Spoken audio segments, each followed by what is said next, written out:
Muito bem, voltamos a falar direto da página do Jornal Visão Espírita, no YouTube e no Facebook, para mais uma gota de Espiritismo, mais uma gota de O Livro dos Espíritos. Estamos no livro 2º, capítulo 7º, Retorno à Vida Corporal.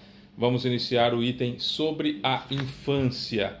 As questões a serem estudadas serão 379 e 380. Estamos utilizando o livro da editora M, é essa tradução que nós estamos utilizando. Se você puder compartilhar esse vídeo, se você puder dar um curtir, um joinha, se você puder comentar, você ajuda na divulgação da doutrina. Nós não ganhamos nada com esse vídeo, não tem fins lucrativos, portanto, não tem comerciais, enfim.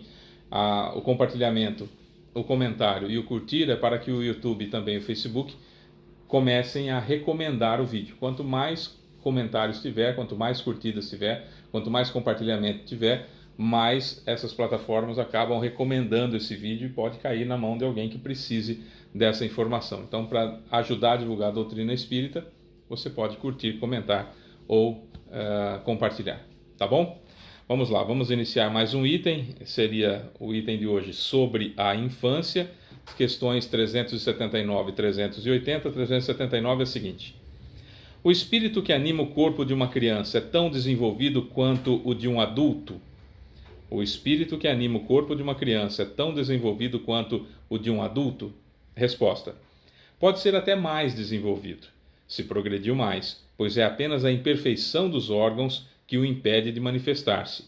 O espírito age de acordo com o instrumento de que dispõe. Tá. Normalmente o espírito consegue, eu espírito, você espírito, nós espíritos conseguimos imprimir as nossas características quando nós estamos próximo do corpo físico recém-nascido, a partir do nascimento, quando a gente está perto ainda, sentindo, claro, as perturbações da encarnação que se iniciou lá com o planejamento encarnatório. Se não finalizou, ela se intensificou durante a gestação e acabou acontecendo de fato, né, no nascimento, mas só se completa perto dos 7 anos de idade. Então tem uma perturbação toda aí. Se o espírito está, como eu disse em outros vídeos anteriores, se o espírito está miniaturizado, ou seja, se o perispírito dele foi induzido até a forma do recém-nascido, então há um desenvolvimento da criança, transmitindo ali algumas tendências boas e tendências ruins do espírito, mas sem muita ingerência do espírito nessa fase da infância. Se o sujeito que vai encarnar não teve a infantilização ou miniaturização, é o nome que se queira usar, e ele manteve-se no estado que ele estava na última encarnação e está acompanhando ali, sentindo essa perturbação da encarnação e tudo mais, é óbvio que ele vai se manifestar mais, ou seja, ele vai trazer mais as características dele, ou dela, claro, na criança que vai nascer. Mas historicamente, até essa última geração de agora, de 2023, essa geração mais nova, os filhos sempre eram, no bojo geral, na média geral, sempre eram mais evoluídos do que os pais. E assim a humanidade foi crescendo, sempre vindo mais evoluída. As crianças sempre, a geração seguinte, sempre mais evoluída que a geração anterior. Pela primeira vez na história, segundo um estudo coordenado pelo neurocientista francês Michel Desmourguet, essa matéria publicada no BBC News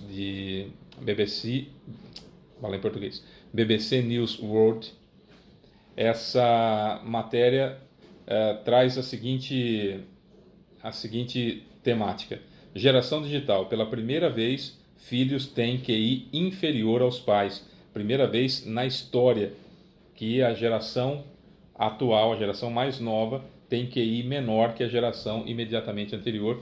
Nós estamos em 2023, de repente esse vídeo vai ficar, muito tempo no YouTube. Em 2023, essa era a situação.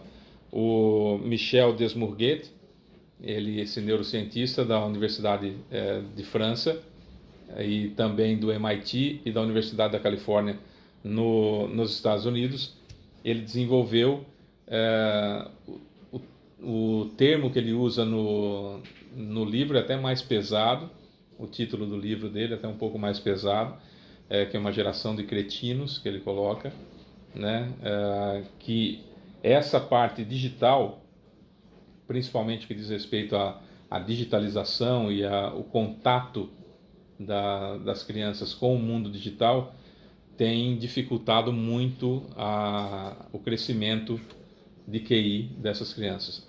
Mas também ele não entra para o lado espiritual, né? Mas nós sabemos que se deve essa diferença pela primeira vez na história da humanidade, que a geração mais nova ela é menos inteligente, mais estúpida do que a geração anterior, se dá também pelo fato do planeta estar passando de provas e expiações para a regeneração, e muitos espíritos, muitos mesmo, uma quantidade muito grande de espíritos, está tendo a última oportunidade, por assim dizer, ou últimas oportunidades para encarnar na Terra, para ver se continua aqui, para ver se consegue evoluir o suficiente para manter-se encarnado na Terra e não ser deportado para um planeta de provas e expiações que esteja começando o seu trajeto em provas e expiações, algo semelhante ao que aconteceu quando os capelinos ou capelanos não puderam mais ficar no planeta que orbita a estrela Capela e foram então deportados, degradados, exilados para a Terra, né? Cerca de 1.700.000, segundo Edgar Armond no livro Exilados de Capela. Então, dentro dessa progressão dos mundos, muitos espíritos estão tendo a derradeira oportunidade de encarnar para ver se conseguem manter-se aqui na Terra.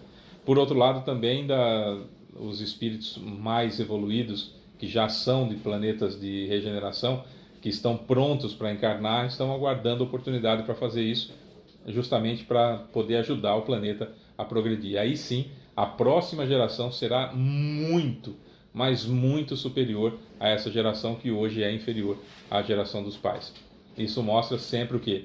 O que depende o que diz respeito à inteligência, bondade, moral e inteligência, vamos traduzir assim, o que diz respeito à moral e inteligência dizem respeito única e exclusivamente ao espírito. O corpo não, ele oferece uma resistência, como a gente já falou em outras situações, uma resistência à manifestação livre do espírito, mas não dá defeito para ninguém, não aumenta a qualidade, não diminui qualidade, não aumenta defeito, não diminui defeito, isso não, isso é do espírito, sempre é do espírito, que aliás é a questão 380. Numa criança com pouca idade, independentemente do obstáculo que a imperfeição dos órgãos opõe à sua livre manifestação, o espírito pensa como uma criança ou como um adulto?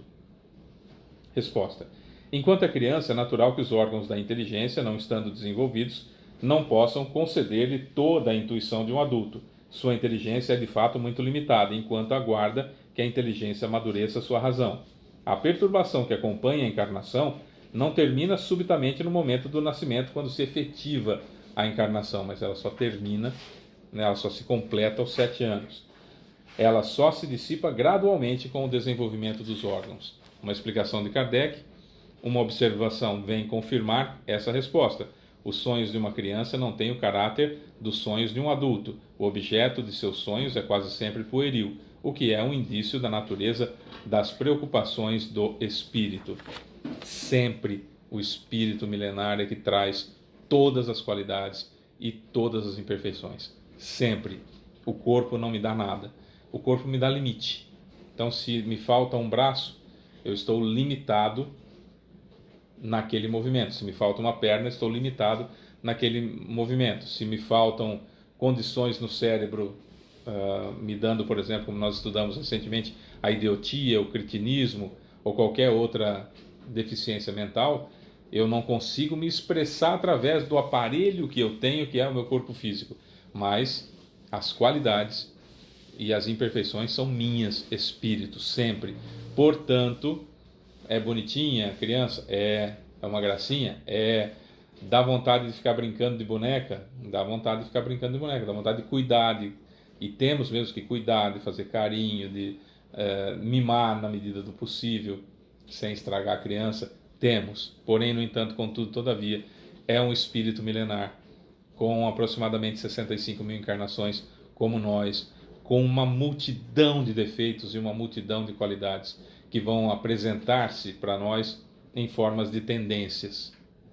E nós precisamos, como pais ou responsáveis por aquela criança, estarmos atentos para isso, para potencializar as qualidades e coibir as imperfeições o máximo possível, que é para ajudar, de alguma forma, esse espírito, quando chegar na fase da adolescência, quando efetivamente vai tomar conta do corpo, né?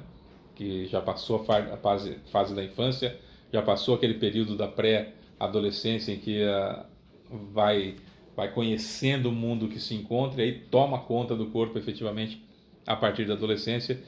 E aí então tomara que esse espírito encontre sempre muitas barreiras às suas deficiências, às suas dificuldades, aos seus equívocos recorrentes, e tomara que nós pais tenhamos feito a nossa parte da melhor forma que nós conseguimos fazer, né? Até que tenhamos condições de fazer melhor ainda. Sempre assim, temos que fazer o melhor possível nas condições que nós temos, até que tenhamos condições melhores de fazer melhor ainda. Essa frase eu ouvi sempre do professor Mário Sérgio Cortella. É importante isso. Amanhã a gente vai voltar com mais sobre a infância no Livro dos Espíritos. Eu sou Fábio Pereira e amanhã tem mais Gotas de Espiritismo. Beijo pra você que fica, tchau.